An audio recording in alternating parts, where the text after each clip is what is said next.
Competitive exam ની અંદર પૂછાતા લસા ગુસા આધારિત દાખલા. અહીં કીધું નાનામાં નાની પૂર્ણ વર્ગ સંખ્યા શોધો કે જે સંખ્યાને 3, 4, 5, 6, 8 વડે નિશેષ ભાગી શકાય. તો હવે આવો દાખલો જ્યારે આવતો હોય ને તો આપણે સૌથી પહેલા તો લસા લેવા પડે. કઈ સંખ્યાના? તો કે 3, 4, 5, 6 અને 8 નો લસા લેવો પડે. પણ હવે આપણે અહીંયા જો 3 છે ને 6 નો અવયવ છે અને 4 છે 8 નો છે, એટલે આપણે કોનો લસા લેશું? 3 અને 4 નહીં, પણ 5, 6 અને 8 નો લસા લેશું. કોનો લસા? તો કે લસા કોનો? તો કે 5, 6 અને 8 નો શું લેશું આપણે? લસા. તો હવે લસા આપણે છે ને સિમ્પલ રીતે આપણે અવિભાજ્ય અવયવની રીતે આપણે લસા પાડતા હોઈએ. એટલે કઈ? તો કે 5, 6 અને 8. બરાબર. સૌથી પહેલા કઈ સંખ્યા વડે ભાગવાનો? તો કે અવિભાજ્ય સંખ્યા 2 વડે. બરાબર. 5 ને 2 વડે ન ભાગી શકે એટલે 5 એમ ને એમ, 3 ને 2 વડે ભાગો, એટલે સોરી 6 ને 2 વડે ભાગો એટલે 3 આવે, 4 ને 2 વડે ભાગો 8 ને એટલે 4 આવે. બરાબર.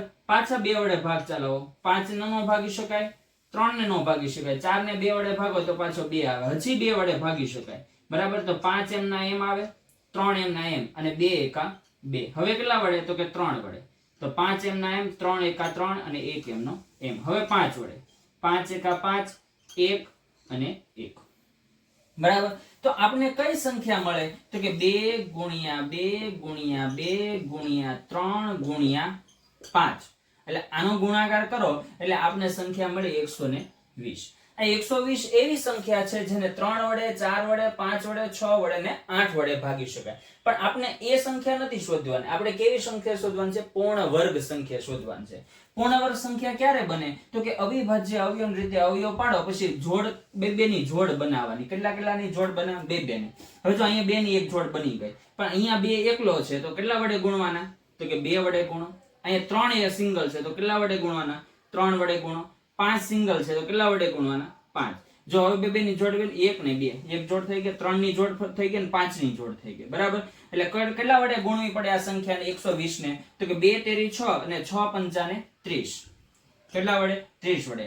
12 તેરી ને 36, 1 0 અને આ 2 0.